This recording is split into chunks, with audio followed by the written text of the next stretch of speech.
उत्तर प्रदेश के सियासी अखाड़े में आज तमाम पार्टियां जोर आजमाएंगी। बीजेपी के तमाम बड़े लीडरान की रैलियां होंगी। पीएम मोदी आज वर्चुअल रैली करेंगे। शाम 5 बजे वर्चुअल रैली बीजेपी कारकुनान से पीएम मोदी खिताब करेंगे। इसके अलावा मुरादाबाद, अमरोहा, गौतम नगर में सीएम योगी की रैली होगी। मेरठ में अनुराग ठाकुर की प्रेस कॉन्फ्रेंस भी होगी और दूसरी तरफ ऑपोजिशन की कई रैलियां होनी है।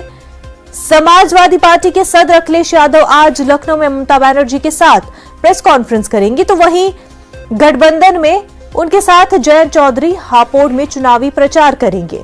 संभल में एआईएमआईएम के सरबराह असदुद्दीन ओवैसी इंतखाबी रैली करेंगे। वहीं कांग्रेस लीडर प्रियंका गांधी आज मेरठ और मथुरा का दौरा करेंगी।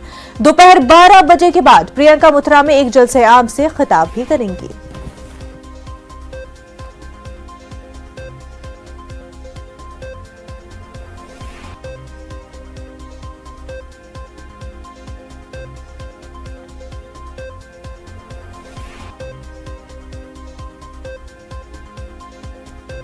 वहीं यूपी असेंबली